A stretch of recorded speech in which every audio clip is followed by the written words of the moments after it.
जीवित पुत्री का व्रत। संतानवती महिलाएं अपनी संतान की लंबी आयु एवं सुरक्षा की मनोकामना से करती हैं। यह आश्विन मास की कृष्ण पक्ष की अष्टमी तिथि को मनाया जाता है। इस साल जीवित पुत्री का व्रत 6 अक्टूबर शुक्रवार के दिन मनाया जाएगा। ये 3 दिन का एक कठिन व्रत है, जिसे महिलाएं अपनी मनोकामना सिद्धि के लिए पूरे मनोयोग से उत्साह पूर्वक करती हैं। हिंदू पंचांग के अनुसार अश्विन माह में कृष्णा पक्ष की अष्टमी तिथि को जीवित पुत्री का व्रत किया जाता है। अष्टमी तिथि प्रारंभ 6 अक्टूबर सुबह 6:34 से समाप्ति 7 अक्टूबर सुबह 8:08 तक है। अश्विन माह के कृष्णा पक्ष की अष्टमी तिथि को जीवित पुत्री का व्रत किया जाता है। ये निर्जला व्रत होता है। जीवित पुत्री का व्रत एक दिन का ही होता है, परंतु इसमें नियमों का पालन 3 दिनों तक किया जाता है। अर्थात सप्तमी तिथि से ही व्रत के नियमों का पालन करना अनिवार्य होता है। सप्तमी को नहा खा, अष्टमी को निर्जला व्रत और नवमी को व्रत के पारण का विधान बताया गया है। व्रत के एक दिन पहले अर्थात सप्तमी तिथि से ही इस व्रत के नियमों का पालन प्रारंभ हो जाता है। सप्तमी तिथि को नहा खा होता है। इस दिन महिलाएं सुबह जल्दी उठकर सिर धोकर करती हैं, पवित्र होकर स्वच्छ सुंदर वस्त्र धारण करती है। तत्पश्चात सूर्य को अर्घ्य देती है और प्रार्थना करती है और उन्हें धूप दीप नैवेद्य भी अर्पित करती है। नहा खा वाले दिन एक समय ही भोजन किया जाता है।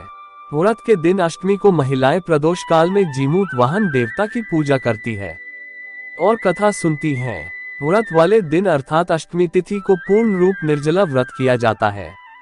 इस दिन शाम के समय प्रदोष काल में जीमूत वाहन भगवान एवं चिल्लोक सियारों की विधिवत पूजा की जाती है और कथा पढ़ी या सुनी जाती है।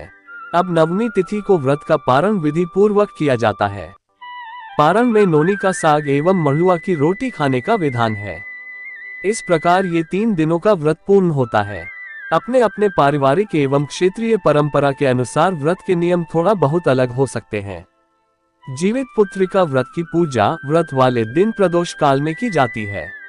ये पूजा घर में या मंदिर में किया जाता है। इस पूजा में मुख्य रूप से जीमूत वाहन भगवान की कुशा की मूर्ति बनाते हैं और चील सियारों की मूर्ति या प्रतीक गाय के गोबर से बनाते हैं। इन्हें सरसों का तेल, बांस का पत्ता, 16 गांठ वाले धागे और सरसों की खली चढ़ाई जाती है। साथ में नोनी का साग और मरुआ की रोटी भी चढ़ाया जाता है। प्रदोष काल में इन सब की मूर्ति बनाकर स्थापित करते हैं। जीमूत वाहन भगवान की विधिवत पूजा की जाती है। उन्हें पंचामृत देकर चंदन, रोली, धूप, दीप अर्पित करते हैं। फल फूल नैवेद्य भी अर्पित करते हैं। जीमूत वाहन के पूजन के पश्चात चिलो सियारों की पूजा की जाती है। इन्हें श्रृंगार सामग्री चढ़ाते हैं, उनका सिंदूर और धूप दीप से विधिवत पूजन करते हैं। फिर इन्हें नोनी का साग और मडुआ की रोटी भी चढ़ाते हैं। इसके बाद कथा सुनते और सुनाते हैं। पूजन एवं कथा स्वयं भी कर सकते हैं या पंडित जी से भी करा सकते हैं। अंत में जीमूत वाहन भगवान को दूर्वा, पान सुपारी, इलायची इत्यादि अर्पित करते हैं। विधिवत पूजन और कथा के बाद आरती की जाती है। बाद में पंडित जी को दक्षिणा देकर उनका आशीर्वाद ले। व्रत के तीसरे दिन पारण का विधान है, अर्थात नवमी तिथि को व्रत का पारण किया जाता है। पारण वाले दिन भी सुबह जल्दी उठकर स्नान आदि से निवृत्त हो सूर्य को अर्घ्य दें एवं पूजा करें।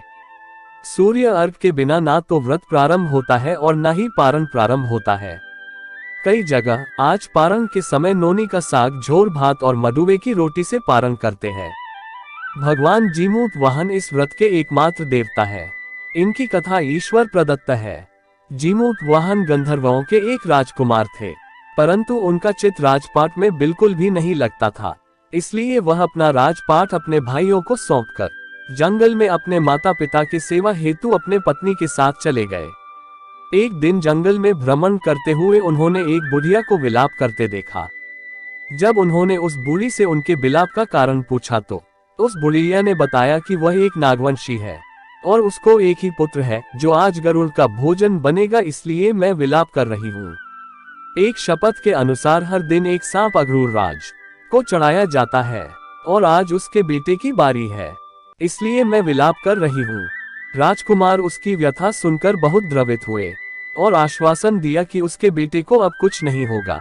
उसकी जगह मैं स्वयं जाऊंगा गरुड़ जी के पास उनके भोजन के लिए। ऐसा बोलकर राजकुमार स्वयं उस चट्टान पर लेट गए। तय समय पर गरुड़ जी आए और लाल कपड़े से ढके हुए राजकुमार को अपनी अंगुलियों से पकड़कर पहाड़ पर ले जाता है। परंतु उसे हैरानी होती है कि यह शिकार कोई प्रतिक्रिया क्यों नहीं कर रहा है।